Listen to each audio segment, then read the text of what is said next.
ബീച്ചിൽ നിന്നിട്ട് പുതിയ അതിഥിയെ നമ്മൾ എന്ത് ചെയ്തിട്ടുണ്ട്, പാക്ക് ചെയ്ത കവറോടെ നമ്മളെ ടാങ്കിൽ വെച്ചിട്ടുണ്ട് ഒരു 10-15 മിനിറ്റ് ടെമ്പറേച്ചർ ഒന്ന് സെറ്റ് ആവാൻ.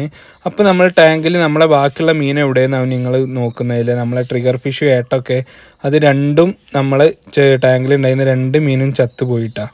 കുറച്ച് ദിവസം ഞാൻ ഇവിടെ ഉണ്ടായിരുന്നില്ല, അതിൻ്റെ ഇടയിൽ സംഭവിച്ചതാണ്, എന്തേ പറ്റിയെന്നുള്ളത് അറിയില്ല. രണ്ടും നമ്മളെ ഏട്ട മീനും ട്രിഗർ ഫിഷും ചത്തിട്ടാണ്. എന്തായാലും സാരില്ല, നമുക്ക് ഇനിയും പുതിയ അതിഥികളെ കിട്ടും.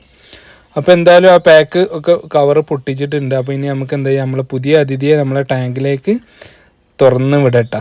അപ്പോൾ പതുക്കെ അങ്ങനെ നമുക്ക് എന്താ ചെയ്യുക, ആ പുതിയ നമ്മുടെ കീരിമീനെ പതുക്കെ അക്വേറിയത്തിലേക്ക് നമ്മളെ ടാങ്കിലേക്ക് തുറന്ന് വിട്ടിട്ടുണ്ട് കേട്ടാ. അപ്പോൾ അതാ നമ്മുടെ കീരിമീൻ നീന്തി കളിക്കുന്നുണ്ട്. അപ്പോൾ പഴയ മീനുകൾ ചാവാൻ എന്താണ് കാരണം എന്നുള്ളത് നമുക്കൊന്ന് അന്വേഷിക്കണം. അതായത് നമ്മളെ വെള്ളം ഒന്ന് ടെസ്റ്റ് ചെയ്യണം അർജൻറ്റായിട്ട്, അമോണിയ വല്ലതും ഉണ്ടോ എന്നുള്ളത്. അപ്പോൾ ആ കാഴ്ചകളൊക്കെ കാണാൻ നമ്മളൊന്ന് ഫോളോ ചെയ്തിട്ട് കൂടെ കൂടിക്കോളിട്ടാ.